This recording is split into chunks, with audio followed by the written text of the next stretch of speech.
एक समय की बात है। राजा विक्रम के राज्य में एक साधारण सा व्यक्ति दरबार में उपस्थित हुआ।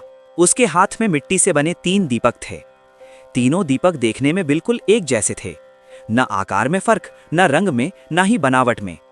उस व्यक्ति ने हाथ जोड़कर कहा, महाराज, ये तीनों दीपक देखने में समान हैं, पर इनका मूल्य समान नहीं है। कृपया आपके दरबार के विद्वान इनका सही मूल्य बताएं। राजा विक्रम ने दीपकों को देखा और दरबारियों की ओर नजर डाली। एक विद्वान आगे बढ़ा।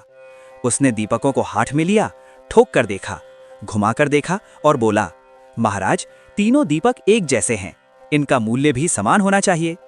व्यक्ति हल्के से मुस्कुरा दिया। राजा विक्रम समझ गए कि मामला सिर्फ मिट्टी का नहीं है। दरबार में बैठे अन्य ज्ञानी, पंडित और मंत्री दीपकों को बारीकी से देखने लगे, पर कोई अंतर नहीं खोज पाए। राजा कुछ निराश हो गए। तभी दरबार के एक वृद्ध संत आगे आए। उन्होंने तीनों दीपकों में बाती डलवाई और तेल भरवाया। पहले दीपक को जलाया गया। वो थोड़ी देर जला और अचानक बुझ गया। संत बोले, महाराज, इसका मूल्य बहुत कम है। दूसरे दीपक को जलाया गया। वो तेज जला, पर उसकी लौ दूसरों को चकाचौंध करने लगी और आसपास धुआं फैल गया। संत बोले, इसका मूल्य मध्यम है। अब तीसरे दीपक की बारी थी। जब उसे जलाया गया तो उसकी लौ शांत थी, स्थिर थी और पूरे कक्ष को उजाले से भर दिया। संत ने कहा, महाराज, यही दीपक अमूल्य है।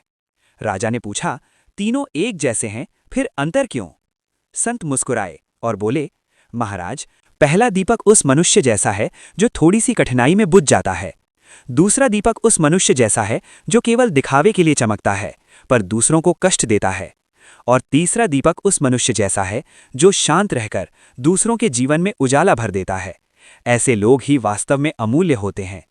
पूरा दरबार मौन हो गया। राजा विक्रम ने दीपक उठाकर सम्मान से कहा, आज हमें सच्चे प्रकाश का अर्थ समझ में आ गया। कहानी का संदेश, शांति, संयम और सद्गुणों से दूसरों के जीवन में उजाला लाता है, वही वास्तव में मूल्यवान होता है। वीडियो अच्छे लगे तो लाइक और सब्सक्राइब करें।